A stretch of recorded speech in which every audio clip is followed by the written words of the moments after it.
L'an 1534, environ le 24e octobre, furent affichés par hérétiques des placards contre le Saint-Sacrement de l'autel et honneur des saints. Ce qu'entendu par la cour fut sonné par 2 trompettes et crié au palais, sur la pierre de marbre, que s'il y avait personne qui sût enseigner celui ou ceux qui avoient fiché les 10 placards. En révélant en certitude, il leur sera donné 100 écus par la cour. Autrement, ceux qui se trouveront à les receler sera brûlés.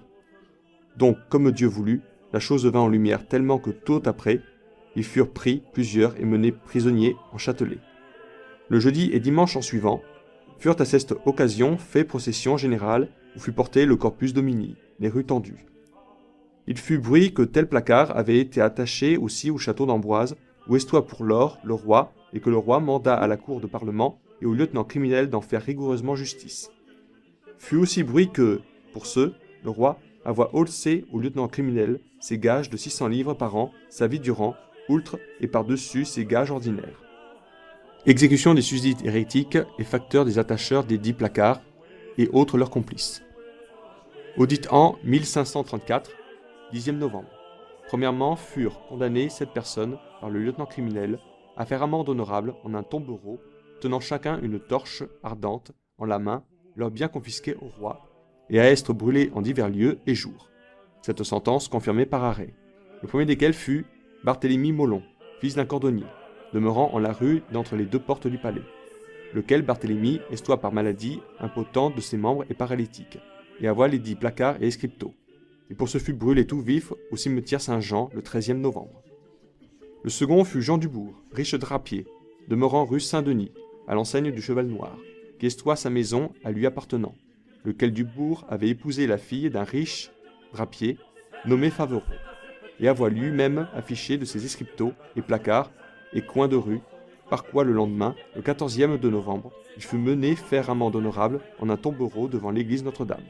De là, fut mené devant les fontaines des Innocents, rue Saint-Denis, là où il eut le poing coupé, puis aux Halles, où il fut brûlé tout vif, pour ce qu'il n'avoit pas voulu accuser ses compagnons, et ce par sentence du lieutenant criminel, confirmée par arrêt. Le troisième fut un imprimeur de la rue Saint-Jacques, qui avoit imprimé et vendu le livre de Luther. Et pour ce, par sentence confirmée par arrêt, il fit amende honorable devant l'église Notre-Dame de la même brûlée tout vif en la place Maubert. Le 18e novembre fut aussi brûlé vif devant l'église Sainte-Catherine, rue Saint-Antoine, un maçon après avoir fait amende honorable. Le lendemain, pareillement, un libraire demeurant près la place Maubert, qui relua et vendoua livre de Luther, fit amende honorable et fut brûlé, comme les autres, en la dicte place Maubert. Item, le jeudi 21e jour janvier, au dicte an 1534, fut faite la belle procession générale en cette ville de Paris, que fist faire le roi, et il estoit en personne avec toute la noblesse, y estoit la reine et toutes les dames à cheval. Et pour savoir de l'ordre, toutes les églises paroissiales allèrent à Notre-Dame, avec leurs croix et bannières en grand honneur. Puis alla tout le clergé, à savoir tous les chanoines, accompagnés de toutes les processions, portant avec eux les reliques qui n'avoient honte estaient portées, à savoir le chef Saint-Philippe et le tableau de Saint-Sébastien, la châsse Saint-Marceau, une image d'argent fort grande de Notre-Dame et autres reliques. Item, y estoit aussi le clergé de la Sainte-Chapelle du Palais, portant la vraie croix, le chef de Sainte-Loi et autres reliques, et les chanoines revêtus de chape. Item, Sainte-Geneviève, y estoit l'abbé, et portoit la chasse les orfèvres de Paris. Après, toutes les processions généralement revinrent à Notre-Dame de Paris en bel ordre, y estoit le Corpus Domini, sous un beau ciel, qui partit de la dite église de Saint-Germain, et portoit les 4 bastons du ciel messieurs le dauphin, duc d'Orléans et d'Angoulême, enfant du roi, et un jeune prince, fils d'un comte Lois d'Allemagne. Qui soit pour lors en la cour du roi, Imo, ce fut monsieur de Vendôme. Et y estoit le roi en personne, tenant une torche de cire ardente en sa main, la tête nue, à pied, en grand honneur, après le Corpus Domini.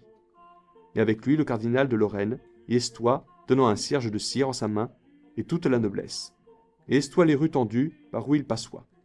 Y assistèrent aussi plusieurs cardinaux et prélats en grand nombre. Et après le service fait, le roi et la reine vinrent dîner en la maison de l'évêque de Paris. Ce même jour fut brûlé de relever 6 luthériens, à savoir 3 à la croix du Tirouet et 3 aux Halles, et plusieurs autres en prochaines semaines en suivant, que je laisse pour cause de brièveté. Le lundi 25e janvier, au dicte an, furent ajournés à son de trompe à 3 briefs jours, par les carrefours de Paris, jusqu'au nombre de 73 luthériens, qui s'en estoient fuis hors Paris. Un comparoir en personne, et à faute de non-comparoir, être atteint du cas, bannis du royaume de France, et leurs biens confisqués et condamnés à être brûlés, desquels appelé estoit Mestre Caroli, prêtre curé d'Alençon, et le dicte bonnetier de devant la porte du palais, Christophe Hérault, demeurant devant l'horloge du palais, Mestre Clément Marot, Mestre Girard, docteur. Et davantage fut bruit que tous les luthériens qui avoient été bannis à Paris, à son le trompe, qui estoit du nombre environ 73, au moins la plus grande part d'iceux, à Rome, absolution et pardon. Et comme dit ici devant et écrivit le pape au roi, afin qu'il leur fît miséricorde et grâce de mort. Tellement que le roi, comme dit, le manda à sa cour de parlement pour leur faire grâce, en sorte qu'ils furent tous rappelés de leur bannissement. Mêmement les prisonniers qui estoient en la conciergerie et en chastelet furent mis hors, sans nul mal et dommage en leurs biens. Item le 18e de septembre suivant, 2 compagnons, faiseurs de Rubens, de soie et de tissu, furent brûlés tout vifs, l'un à la place Maubert, l'autre au cimetière Saint-Jean, comme luthériens qu'ils estoient. Ils estoient natifs de Tours et jeunes.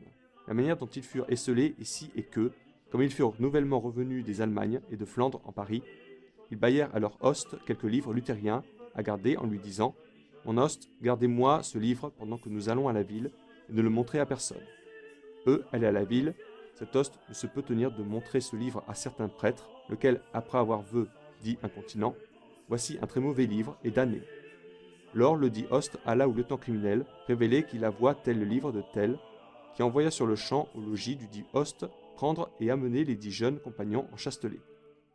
Par quoi, par sentence du dit lieutenant, confirmée par arrêt, ils firent amende honorable devant l'église Notre-Dame de Paris, eurent la langue coupée, et furent brûlés tout vifs et obstinés.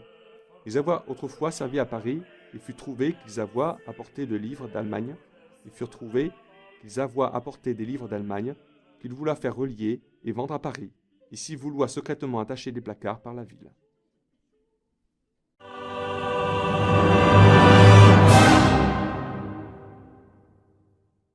Si vous aussi vous avez apprécié cette vidéo et si vous pensez comme Napoléon, l'histoire est un mensonge que personne ne conteste.